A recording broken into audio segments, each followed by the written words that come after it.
1. When we consider Cleopatra, what probably comes to mind are her dwelling in the shadow of Egypt's ancient pyramids. Those structures represent something so ancient that it no longer exists. But tell you what, Cleopatra actually lived closer to the moon landing than the Great Pyramid of Giza being finished. Born in 69 BCE, Cleopatra was the last active ruler of the Ptolemaic Kingdom of Egypt. The Great Pyramid of Giza is one of the 7 wonders of the ancient world. Sika. It was completed around 2560 BCE, which means it predates Cleopatra's time by over 2,500 years. The thought that this lady, with an amazing reign filled with political intrigue and powerful alliances, was separated by such a huge time gap from those iconic structures is really astounding. Now, here's the twist. Cleopatra's life was actually closer in time to one of the most groundbreaking moments in modern history, the moon landing in 1969. That's just about 2,000 years after Cleopatra's reign, compared to over 2,500 years after the pyramids were finished. This is a telling reminder of how ancient Egypt's history stretches far beyond the time of Cleopatra. The pyramids, standing for thousands of years, belonged to a world long before Cleopatra was born. Yet her life happened closer to the world of modern space exploration than to the world of the pyramid builders. So the next time you think of Cleopatra, remember that her life was more closely tied to our world than we might have ever imagined. It is an interesting example of how history can surprise us and bring unexpected connections between the past and the present. 2. We often imagine woolly mammoths roaming the earth long before human civilization took root. But did you know that small populations of these incredible creatures survived well after the Great Pyramid of Giza was constructed?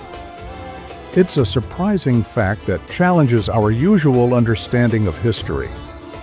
The Great Pyramid of Giza was finished around 2560 BC, one of the most astonishing achievements of ancient Egypt. But at least some woolly mammoths survived for thousands of years after this massive structure was erected. Indeed, small groups of mammoths survived on Wrangel Island in the Arctic Ocean until about 1650 BC, more than 900 years after the pyramids were finished.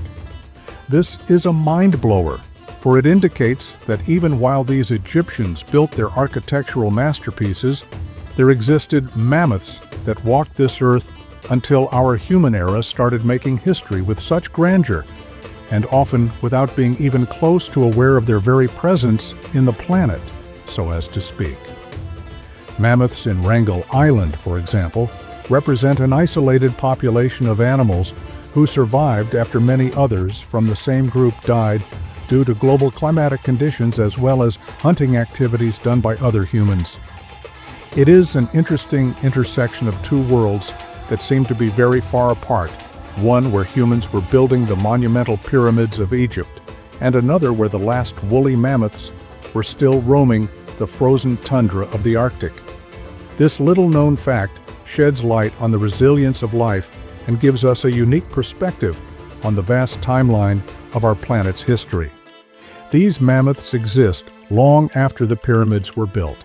It's humbling, really, how dynamic and unpredictable the natural world can be. 3. Did you know that one of the world's most famous landmarks, the Eiffel Tower, seems to vary in height with the seasons? Yep, it actually grows during the summer. It seems crazy, but this is all due to a phenomenon known as thermal expansion. The Eiffel Tower is mostly made of iron, which is a metal that expands with temperature changes. During hot summer months, the iron absorbs heat and expands, causing the tower to grow by as much as 6 inches or 15 centimeters.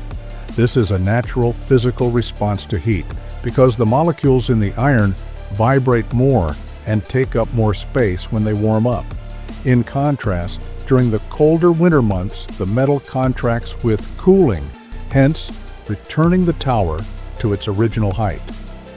The variations in heights are relatively slight and unnoticeable without the use of a device, yet they are an awesome reminder that even the greatest and immovable structures come under the laws of nature. The Eiffel Tower is interestingly capable of expanding and contracting with changes in the environment. Its design shows the science of materials and the impact that the environment has on architecture. It is also a demonstration of careful engineering and creation of an iron structure, which has survived so long and adapted to seasons in such an interesting manner. So, the next time you take a glimpse of the Eiffel Tower, do remember that it's not merely a static representation of Paris. It's a monument that breathes with every heat wave in summer. 4. Most people do remember wars and their long drawn-out and bloody battles. But do you know that the shortest war in world history lasted just 38 minutes? Amazingly, on August 27, 1896, this took place between Britain and the Sultanate of Zanzibar. This short conflict is noted as the Anglo-Zanzibar War, and so far marks the shortest ever recorded for a war. The war broke out after the death of the Sultan of Zanzibar, which then triggered a succession crisis. The British opposed the ascension of the new Sultan, Khalid bin Bargash, citing their influence in the region, and called for him to step down. Failure in diplomatic negotiation prompted the British to take military action. At dawn, the British launched a naval bombardment on the Sultan's palace and other strategic positions in Zanzibar. The forces of the Sultan were grossly outnumbered, and within less than an hour, the palace was destroyed, and the Sultan was forced to flee. The war ended with the swift surrender of Zanzibar, and Sultan Khalid was eventually captured. While the conflict seems almost comical in its brevity, the Anglo-Zanzibar War had serious political and imperial implications for the region. It spelled out the power dynamics of colonialism as British forces quickly overpowered the Sultanate. Although the war was short, it still remains an interesting and unusual chapter in military history, showing how one decisive blow could bring a conflict to an end within minutes. The irony of a war lasting less time than many people spend in traffic today is not lost on us. 5. Long before there existed modern computers, it was a visionary woman called Ada Lovelace who founded what we now understand by the term computer programming. Born in 1815, Ada Lovelace was the daughter of a famous poet, Lord Byron, but she has known more for her revolutionary works with Charles Babbage, who was an English mathematician and inventor. Babbage designed the mechanical computing machine known as the analytical engine, which is the predecessor of the modern computer. While Babbage is usually credited with inventing the computer, it was actually Ada Lovelace who recognized its potential. She understood that the analytical engine could do more than simply carry out simple arithmetic operations. She realized that the machine could be programmed to carry out any sequence of operations. In the 1840s, Ada Lovelace wrote notes on Babbage's work, including what is considered the first algorithm meant to be processed by a machine. This algorithm described how to calculate Bernoulli numbers, and as the analytical engine was not completed in her lifetime, Lovelace's notes are considered the first published description of a computer program. What makes Ada's contribution even more remarkable is her forward-thinking vision. She was the first person to realize that computers were not only capable of simple calculations, but could also do much more complex tasks, an insight that would shape the future of computing. Indeed, Ada Lovelace is often referred to as the first computer programmer because of her pioneering work in the field. Her legacy inspires women who are pursuing a career in technology and computing, proof that women, even from the 19th century, can be pioneers for scientific discovery. Ada was ahead of her time as far as contributions to computer science go, and her legacy today stands as one of innovation and intellectual brilliance. 6. It is often believed that Napoleon Bonaparte was a short, irascible leader with a Napoleon complex. However, this is a myth. Napoleon was not as short as history has made him out to be. In fact, he was around 5 feet 7 inches tall, which was average for a Frenchman during the early 19th century. This may have been due to the confusion of measurement systems in French and Britain at the time. The French used a different system of measurements, and when his height was recorded in French feet, it was interpreted as shorter by the British, who were using the imperial system. Besides, British propaganda would often depict him as short in order to demote his image and make mockery of him. What is even more interesting is that Napoleon's height, though average for his time, became exaggerated in popular culture, mainly because of political cartoons and the way his character was portrayed in history. His stature, or lack thereof, was often used symbolically, reflecting the narrative of a man who had to compensate for his size with his ambition and military prowess. In fact, the historical significance of Napoleon has nothing to do with his physical stature, for he was from very modest beginnings and ended up as one of the greatest leaders in Europe and beyond. His impact on history goes far beyond the lies that circulate regarding his size. So, when you next think about Napoleon, recall, he was not short, he was rather larger than life in another way. 7. One of the strangest chapters in the history of the Middle Ages was the declaration of war by Pope Gregory IX against cats in the 13th century. This edict formed part of a broader campaign against what were regarded as heretical practices and beliefs, mainly those identified with witchcraft and Satanism. The Pope believed cats, especially black ones, to be evil and connected with witchcraft.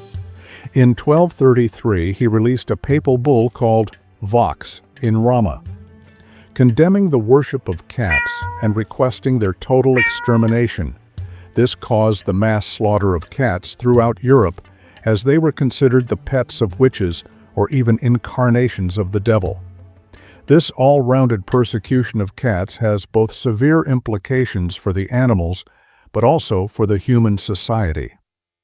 Some historians consider this huge destruction of cats as one of the leading contributors to the increased rate in the rat population during this century, which would, in the long run, spread the plague later in the century due to the easy multiplication and spread of the rodents when few cats were present. Though the decree against cats by the Pope was eventually forgotten, it is one of the oddest and most misguided actions of the Middle Ages.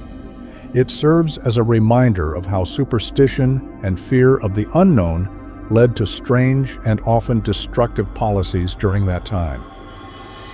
The war on cats is a bizarre and tragic part of history, showing just how deeply religion and fear of the supernatural influenced society during the medieval period.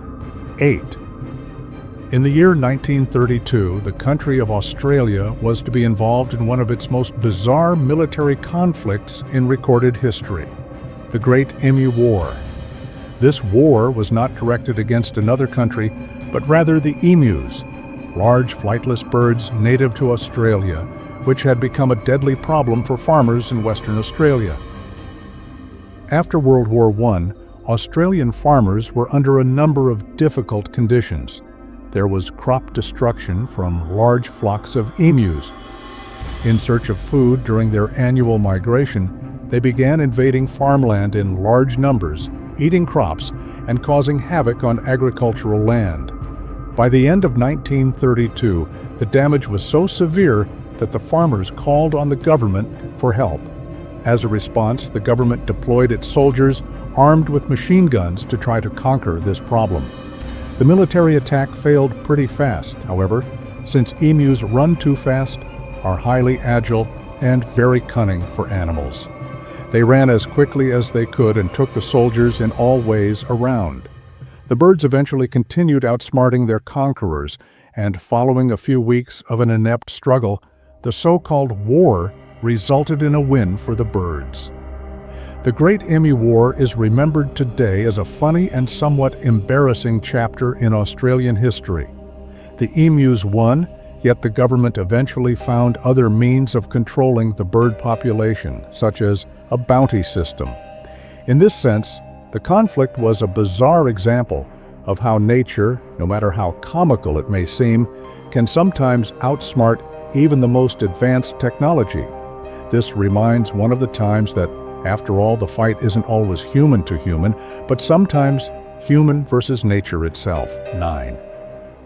The most horrific and sobering fact in history is that Adolf Hitler's rise to power in Nazi Germany was partly determined by a single vote. By 1923, Hitler was already the leader of the Nazi Party, but his future was still uncertain. A vote was held within the Nazi Party to decide whether he should remain their leader. By merely winning by one vote, it enabled him to continue maintaining a position at the helm. This small decision had colossal consequences. He was fixed in his position, and this enabled him to continue supporting and gathering pace for political agendas. Barely above 2 decades later, in the year 1933, Hitler would emerge as a Chancellor of Germany, giving birth to one of history's darkest episodes. This one vote became a turning point that would not only decide the fate of the Nazi Party, but would also be the precursor to Hitler's eventual rise to absolute power. It's a haunting reminder of how seemingly insignificant decisions can have far-reaching and catastrophic consequences. Had the vote gone the other way, history might have unfolded quite differently, and the Nazi Party could have collapsed before ever achieving its devastating goals. This is a stark example of how small, pivotal moments in history can shape the future in unimaginable ways. It also underlines that it is the sum total of individual actions and decisions that determines the course of history, no matter how small they may seem at the time. 10. The Leaning Tower of Pisa, one of the most iconic landmarks in the world, was not always leaning. When construction began in the 12th century, the tower stood straight and tall. However, shortly after construction began, the soft, unstable soil beneath the tower caused it to tilt. The tilt continued to worsen over the centuries, leading to the tower's famous lean. It has been centuries since people began trying to correct the tilt. However, by the 1990s, it became critical. The increasing angle of the lean had crossed more than 5 degrees and endangered the collapse of the famous Leaning Tower. Consequently, in 1990, the Italian government closed the tower for visitors as a measure to prevent the collapse of the tower. The engineers then launched a stabilization project for the tower during the next decade. They used a combination of methods, such as extracting soil from beneath the foundation and installing a counterweight system to reduce the tilt. Their efforts were successful, and by 2001, the tower was stabilized and the lean reduced to a safer angle. Today, the Leaning Tower of Pisa is a carefully managed and preserved wonder, no longer in imminent danger of collapse. Its tilt is still noticeable, but it is now controlled, allowing people to safely admire its unique structure. The stabilization efforts of the 1990s saved the tower from becoming an accidental ruin and ensured its place as a symbol of architectural resilience and ingenuity.